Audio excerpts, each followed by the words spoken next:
How would you like a 15% discount to my daily email, the stack of stuff, the show notes, discounts to the conference, all of that? All you need to do is text the word show to 33777. You'll get the annual subscription with a 15% discount to my daily email. You'll get the stack of stuff, the links to the show notes, discounts to the conference, and so much more. All you have to do is text the word show, SHOW, to 33777. Text show to 33777.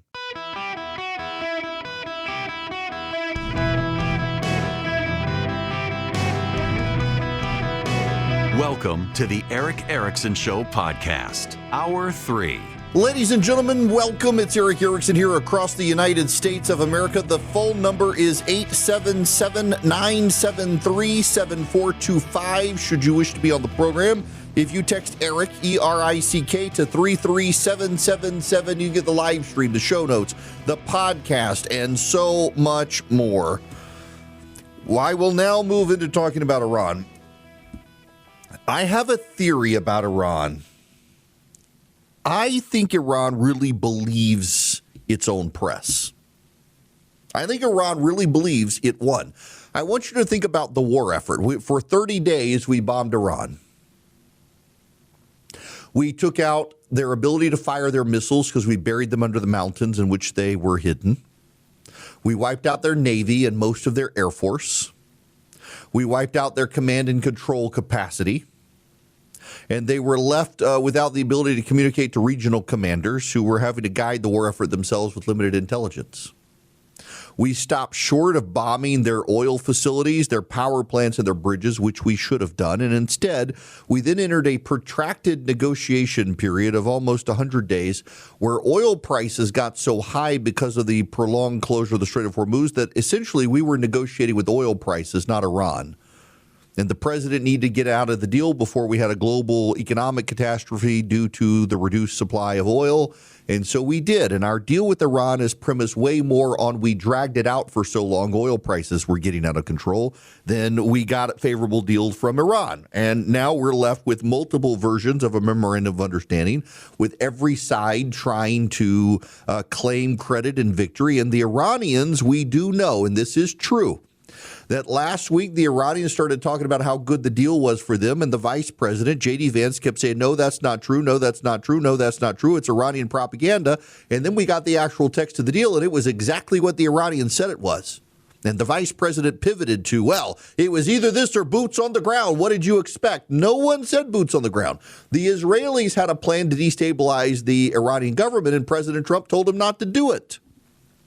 We did not blow up their power plants and bridges like we could have done. We did not take out their various island oil export facilities. We didn't do any of that stuff. That didn't require boots on the ground. And we didn't do any of that stuff. We pulled our punches on Iran. And now Iran is in a more favorable position than it was before the war started by controlling the Strait of Hormuz. It and Oman have released a joint statement today saying that they will begin to charge service fees. And Marco Rubio says that's not something that should happen.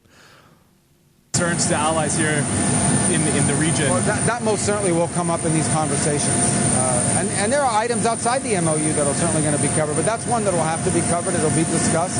I think a careful reading of the MOU will see that when you talk about, for example, a complete and end of hostilities in the entire region, well, that's not possible. You can't have the end of hostilities and conflicts in the region as long as Iranian proxies are launching missiles and drones from Iraq and are participating in terrorism like Hamas did and like Hezbollah did.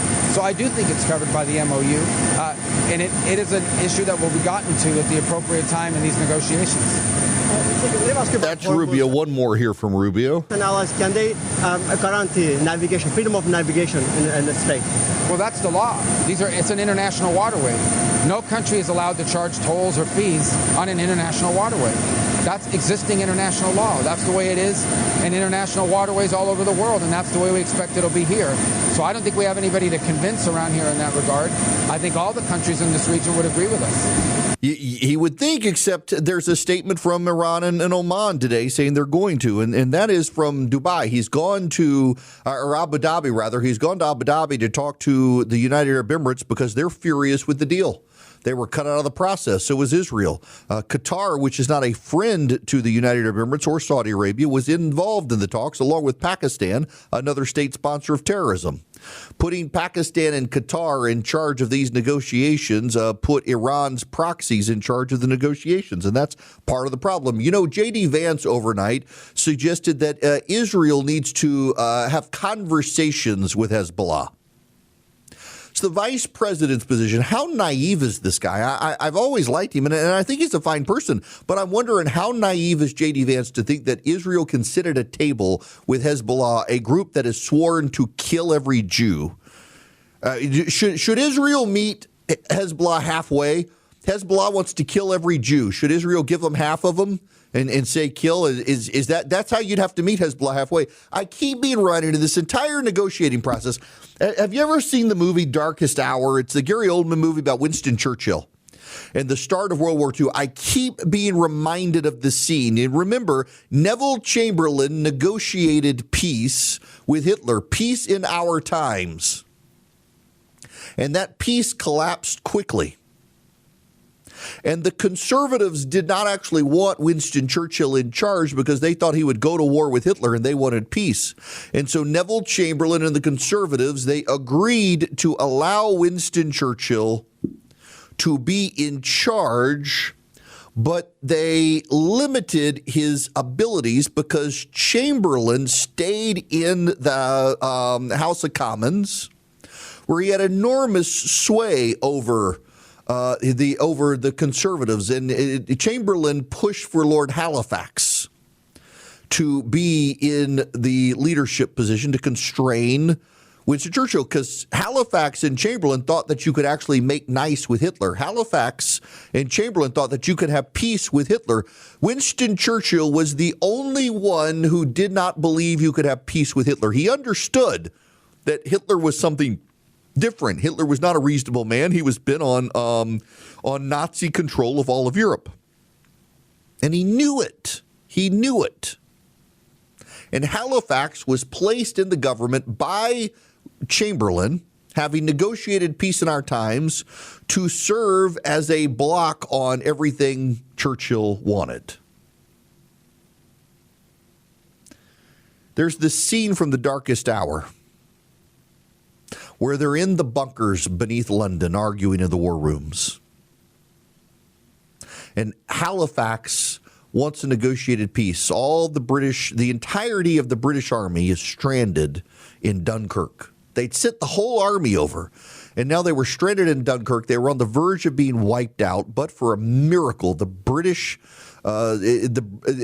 Britain got every civilian naval vessel to sail to Dunkirk and get the troops off of Dunkirk. It was a strategic miracle. And save the British. The entirety, it's hard to imagine, but the entirety of the British army was stuck in Dunkirk in France, surrounded by the Germans, about to be obliterated by the Germans. They were going to have to surrender, the entirety of the British army. And Hitler was already saying he was going to invade Britain. And so Halifax, moving from peace with Hitler, decides we just need to surrender to him. We just need to surrender. And they have this famous argument in the war rooms. There's nothing heroic in going down fighting if it can be avoided. Nothing even remotely patriotic in death or glory if the odds are firmly on the former. Nothing inglorious in trying to shorten a war that we are clearly losing. Losing? Europe is still... Europe is lost.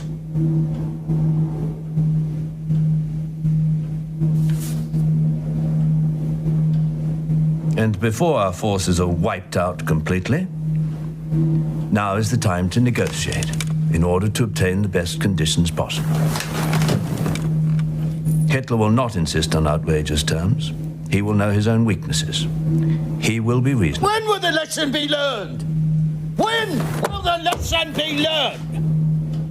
How many more dictators must be wooed, appeased, good God, given him mixed privileges, before we learn you cannot reason with a tiger when your head is in its mouth?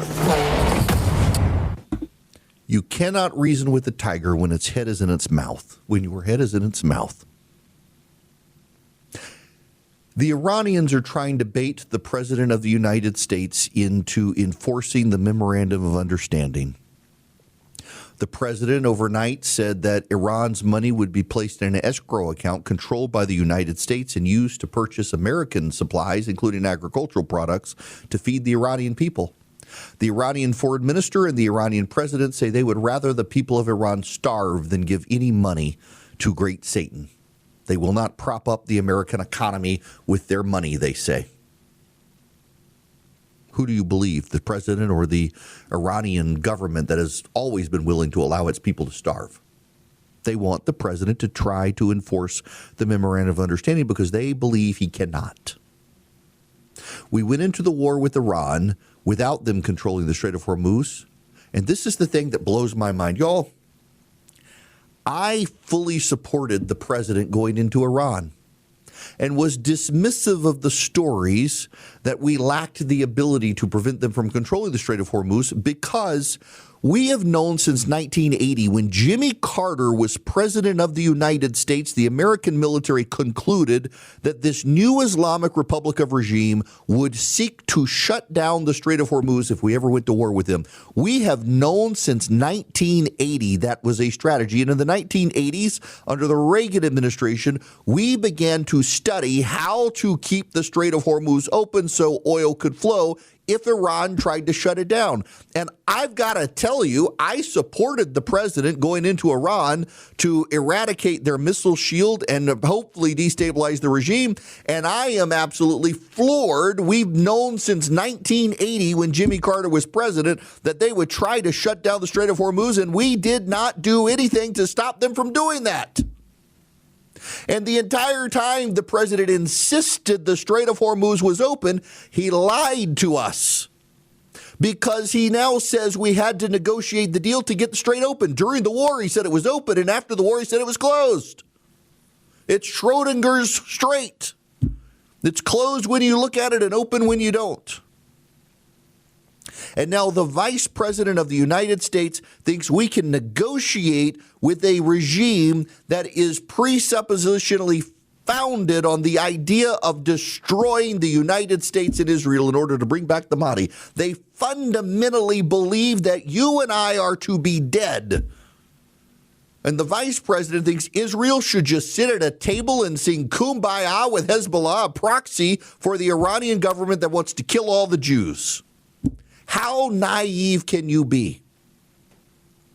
And the language that the Republicans must use to try to get the president to change his mind is to blame J.D. Vance and not the president, but it was ultimately the president's decision. The buck stops with the president. He's the guy who got a real estate developer from New York City to negotiate with the Islamic Republic of Iran that wants to kill us all and thinks we're the great Satan. But the president's supporters don't ever want to blame the president, so you got to say it's J.D. Vance's fault so that maybe the president will change his mind, because if you say it's the president, he'll dig his heels in and say, I'm not changing my mind. And now today the president says that Republicans who oppose him need to be educated on the deal. What's there to be educated about? It's a page and a half. We can all read it for ourselves. We see Iran gets all this stuff. Yesterday, the Treasury Department said Iran can start getting oil money. Today, the president says, no, it's got to be in an escrow account. But that's not what the order from Scott Bessent said. There was no mention of an escrow account yesterday, and the money's already started flowing. And today, Qatar, the second leading sponsor of terrorism in the world after Iran, says, hey, guess what? We've already given them the $12 billion. You didn't tell us to put an escrow account. We already gave it to them. And now you've got the Secretary of State having to go defend a deal that he didn't even support. Yeah, I'm furious about it. I actually am. Winston Churchill taught us the lesson in World War II. You cannot negotiate. You cannot reason with a tiger when your head is in its mouth. The Iranians want to kill us. What part of that do you think means we can sit and have reasonable dialogue with them? You do understand that there's no reasoning with the government that wants to bring about the apocalypse. This isn't some hyperbolic statement of mine. This is well-known, documented, studied, and in the words of their own leaders, they do not want to negotiate. They want to bring about the apocalypse. They want to end the Western world. That is not an opinion of mine. It is a statement of fact from the regime itself.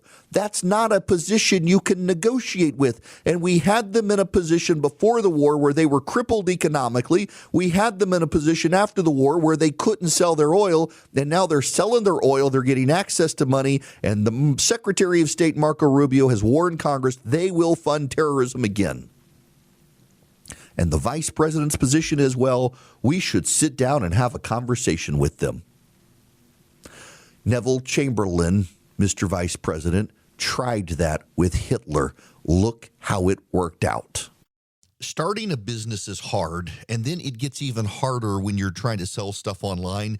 That's where Shopify comes in. It's a commerce platform behind millions of businesses around the world. You seen the purple shop button? That's Spotify. Think about every one of those businesses you buy from. I buy from them all the time. And there's that purple shop button because they use Shopify. Accelerate your efficiency, whether you're uploading new products or trying to improve existing ones. Shopify is packed with helpful AI tools that write product descriptions, page headlines, even enhance your product photography. And best yet, Shopify is your commerce expert with world-class expertise in everything from managing inventory to international shipping to processing, returns, and beyond. Start your business today with the industry's best business partner, Shopify, and start hearing. Sign up for your $1 per month trial today at shopify.com/Eric. Go to shopify.com/Eric. That's shopify.com/Eric. Ladies and gentlemen, welcome. We've got some breaking news. This is the Attorney General of the United States of America a short time ago. Today, we are announcing federal and state charges, all of which were charged or unsealed at some point over the past 2 weeks, the past 14 days. Coordinated nationwide action. Since June 8th, we've charged 455 defendants across 56, like I said a minute ago, U.S. attorneys' offices, and 45 U.S. states and territories. As alleged in the various indictments, these individuals participated in healthcare fraud schemes involving over $6.5 billion in false claims submitted to Medicare, Medicaid, and other healthcare programs. $6.5 billion in Medicare and Medicaid fraud. The numbers are staggering that we're uncovering, and so much of it is, frankly, non-white immigrants into the country who Democrats decided to turn a blind eye to so they would not be accused of racism. That's ultimately what actually happened here. It just blows your mind. When we come back, the Biden administration willfully allowed massive numbers of Americans to die of drug overdoses. New story that's hitting the wire. It'll blow your mind. First, let me tell you, American Financing is helping families find a way out of high interest traps. We're headed into summer. You got economic clouds. Rates may now go back up with persistent inflation and the cost of daily life. You got to have a plan. It's an exhausting cycle. American Financing understands 2026 requires a real strategy. They're willing to help you with it. They've got salary-based mortgage consultants. With mortgage rates in the fives, their customers are saving an average of $800 a month by wiping out high-interest debt, money that stays in your pocket to fight back against rising costs with no upfront fees, no pressure. And if you start today, you could delay 2 mortgage payments. Call them today. American Financing, 866-886-9262. That's 866-886-9262. You can also go to americanfinancing.net/Eric. That's americanfinancing.net/Eric or 866-886-9262. NMLS number 182334. NMLSconsumeraccess.org. APR for rates in the 5 start at 6.327% for well-qualified borrowers. Call 866-886-9262 for details about credit costs and terms. Visit americanfinancing.net/Eric. Average savings based on borrowers who save over $199. So, I'm kind of a sleep snob. I change out my bed mattress less than 8 years in. regularly. I'm on, I guess, my third or fourth mattress, and I finally discovered Brooklyn Bedding. I didn't want a pure foam mattress. You know, online there's foam mattresses. I'm a heavy guy. I sink into them. I want the coils as well. And Brooklyn Bedding, well, they've got the king size, the queen size. They got the twin. They've got the made in USA with high quality materials mattress that's going to give you a great night's sleep. Don't underrate your sleep. You know, walk 7,000 to 10,000 steps a day, eat well, and sleep. Sleep is part of actually having healthy habits and getting great night's sleep. Go to brooklynbedding.com. Use my promo code Eric at checkout. Get 30% off site-wide. The offer is not available anywhere else. That's brooklynbedding.com. Promo code Eric, E-R-I-C-K, for 30% off site-wide. Support the show. Let them know that we sent you to check out brooklynbedding.com. The promo code's my name, Eric, E-R-I-C-K. Hello there and welcome. It is Eric Erickson here across the United States. The phone number is 877-973-7425. Every once in a while, your host learns something and is skeptical that this really happened. But I believe this story is not only true, the sourcing for the story is, of all things, PBS. What is so interesting is that they go out of their way to avoid implicating the Biden administration. But it happened in the Biden administration. It happened by the Biden administration. It happened with the knowledge of people in the Biden administration. When my father retired from Conoco Oil, he'll remember this story. It's one of his favorites. He did some substitute teaching. He was bored, wanted something to do. He was substitute teaching. And a fight broke out on the playground of elementary school students. And there was this older teacher, Miss Lowry. She was great. I loved Miss Lowry. I would work in the afternoons in the kindergarten, and she was a kindergarten teacher down there. And she was the teacher in charge of the playground. And my dad was out there with his class, and this fight breaks out. And all the teachers stand around. They do not want to intervene in this fight. And the teachers are old. These are young kids. And my dad looks at Miss Lowry, the teacher who's in charge, and says, shouldn't we do something? And she looked at him and says, oh, no. We'll be minus 1 or 2 students tomorrow if we don't do anything. Let them fight. The implication being that one of the kids was going to get the snot beat out of him. Maybe both of them would get the snot beat out of him, and neither one would be at school the next day. Maybe suspended, maybe expelled, one way or the other, injured and not show up. In Canada, so my father's got to have an MRI. He's going to get it within the next week. In Canada, it would be 6 months. And in the meantime, in Canada, they would helpfully provide you a medically assisted suicide if you wanted it. So if you didn't want to wait the 6 months for your MRI, my dad's got some back pain. He's got to have an MRI, see what's going on. If you didn't want to wait for 6 months to get your MRI in Canada, they would gladly help you commit suicide. They had a man in Canada. I think 3 or 4 weeks ago, it turns out this man was diagnosed by a doctor in a parking lot as having mental health issues. He was going through some trauma. The doctor concluded he was having mental health issues and drove him to the medically assisted suicide facility. In Canada last year, more people were executed by the state through assisted suicide than were born. That is a nation that is committing suicide, literally committing suicide. More people were killed in Canada last year by the state for medically assisted suicide than were born. It is increasingly among left-wing governments and left-wing politicians just kill people, get them out of the gene pool, let them die. Side note, and I promise I'll get to the story of the Biden administration, but side note. This gets me on my theological pulpit of the day. I've said this before, and it needs to be repeated. Do you know why when Noah and his family stepped off the boat, God reiterated everything he had told Adam and Eve? Be fruitful and multiply. tend the earth, be good stewards. But he also added something that he didn't have to tell Adam and Eve, because in the garden there was no sin. There's the fall, there's the depravity of man, there's the flood wiping out all of humanity except Noah and his family. That didn't get rid of sin because Noah was a sinner, but he found favor in God's eyes. And they get off the boat and God says, you know what? I'm going to tell you again what I told Adam and Eve. Y'all be fruitful and multiply, and y'all be good stewards of this planet. But then he said something else. If any man or animal kills an innocent human, you kill that man and that animal. The death penalty was instituted when they got off the boat after the flood. And by the way, this is pre-law. A lot of Christians would interpret it under covenant law, still binding to mankind. And do you know why God said to kill people if they kill people? Because otherwise, you would breed a disrespect for life.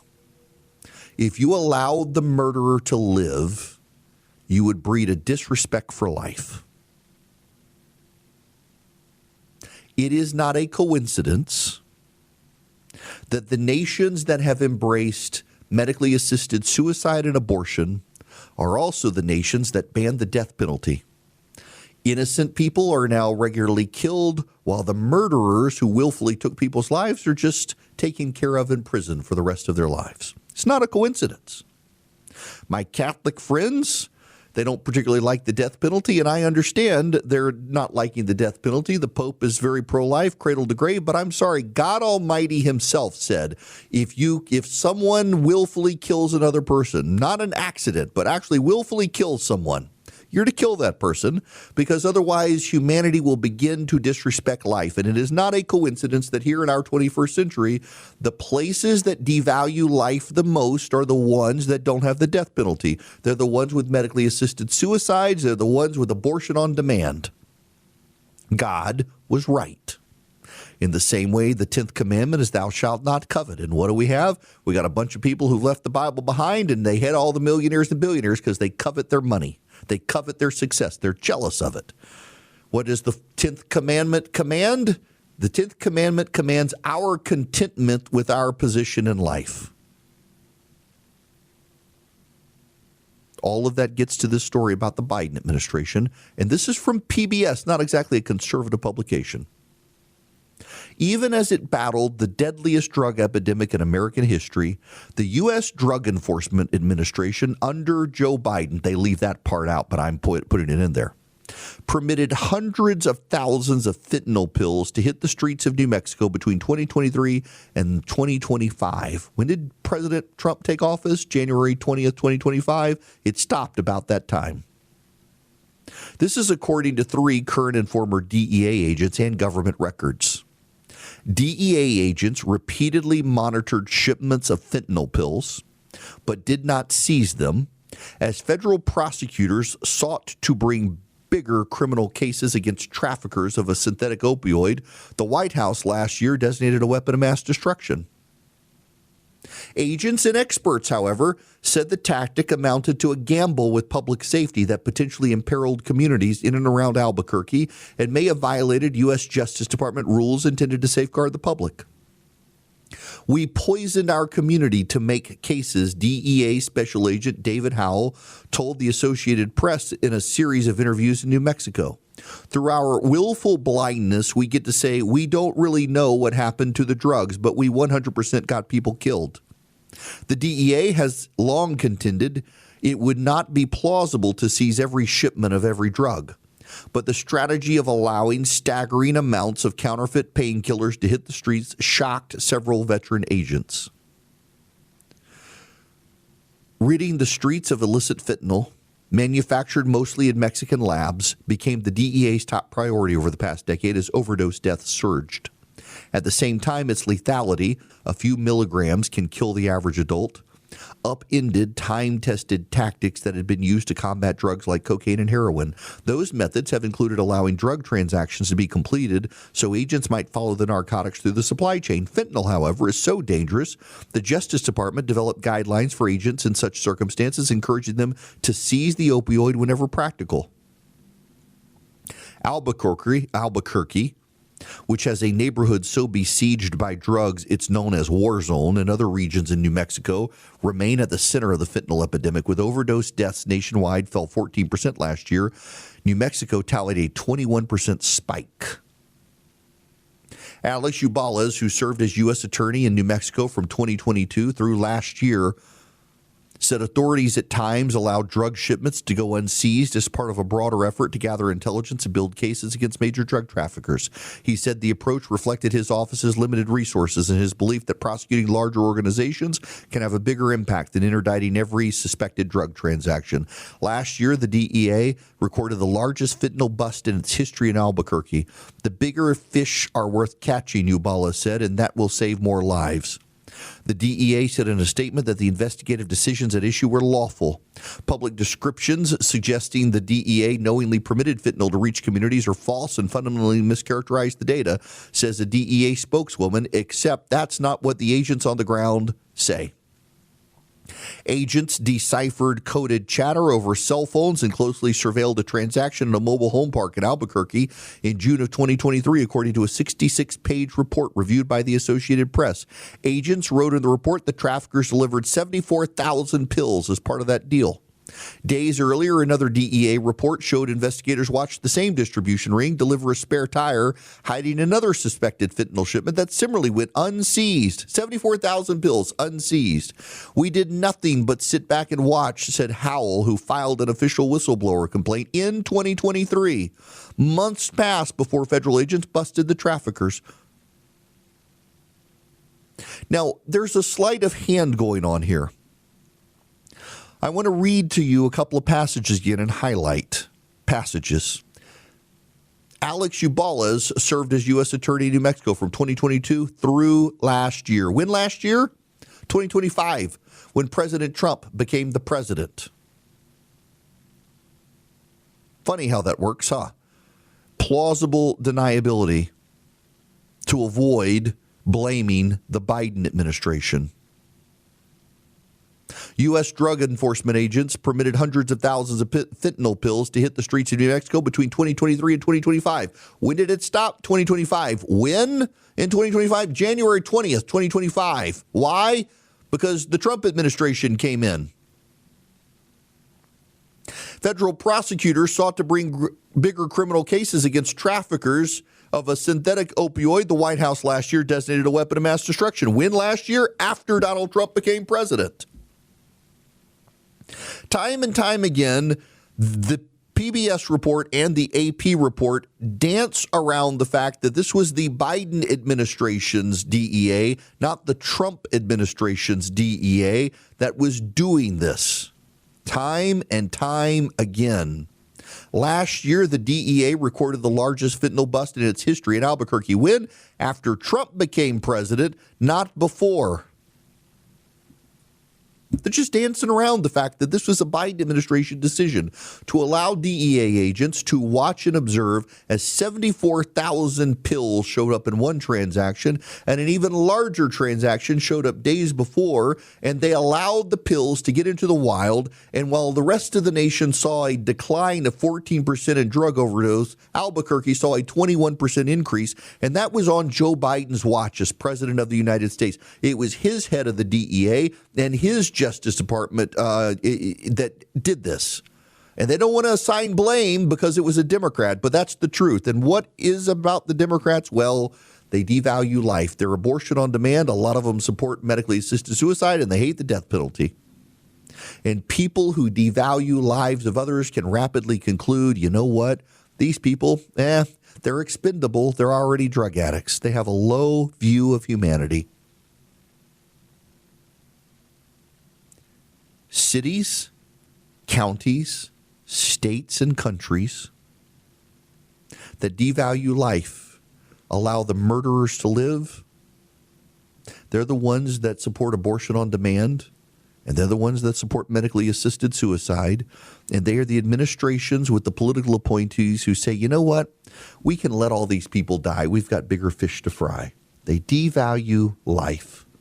And it played out in New Mexico, and it was so bad that neither the Associated Press nor the PBS can bring themselves to admit that it was the Biden administration that oversaw a 21% increase in overdoses in Albuquerque when the DEA could track down to the single pills what were being trafficked and refused to do nothing, arguing that, well, there are bigger fish to fry. Let's follow the pills and get the cartels. And by the way, the Biden administration ultimately chose not to go after the cartels. It was Donald Trump that did that too.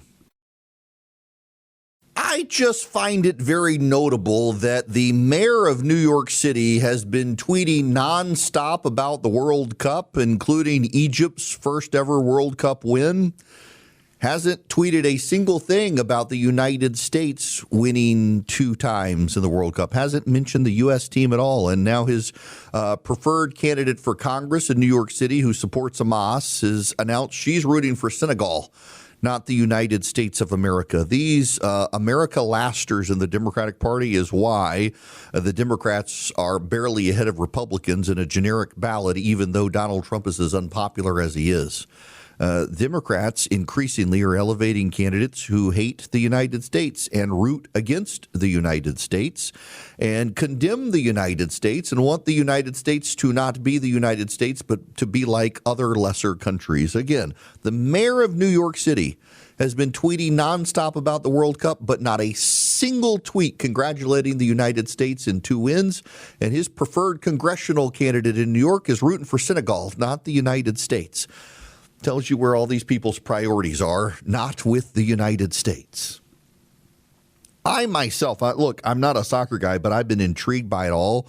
And I really do actually enjoy watching all of these people from all over the world coming to the United States and realizing we're the most awesome country on the planet. And not just that, we're not just the most awesome country on the planet. We're actually a really friendly, kind people around the country. And all these people are showing up. And they are just overwhelmed by the fact that Americans are good and gracious people who'd give you their shirt off their back if you needed it. That's who we are. By the way, this has just come out of the White House. I see this report in the New York Times. Someone asked the White House why Marco Rubio is not the face of the Memorandum of Understanding. And on background, a senior White House official says Marco Rubio does not support the plan and does not believe it is going to succeed and therefore declined to be the face of the program. And since it was negotiated by J.D. Vance, decided he can own it. J.D. Vance is. Vance believes he can get a good deal from the Iranians. He is one of a long line of naive Americans who believe that they can out-negotiate the Iranians. You can't actually out-negotiate a group of people who want to die for martyrdom. And that's just something that you can't really appreciate if you don't understand religious fundamentalism. These people are willing to die for their views and their beliefs.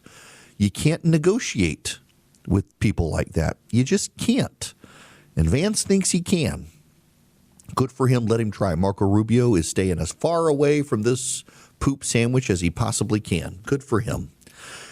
Now, it looks like a new hockey team coming to Georgia might be dead, according to reports out of the NHL Board of Governors. Stick around for that news if you live in Georgia. I'm sure that'll be on your radio stations. Let me tell you about Incogni, though, before I get out of here.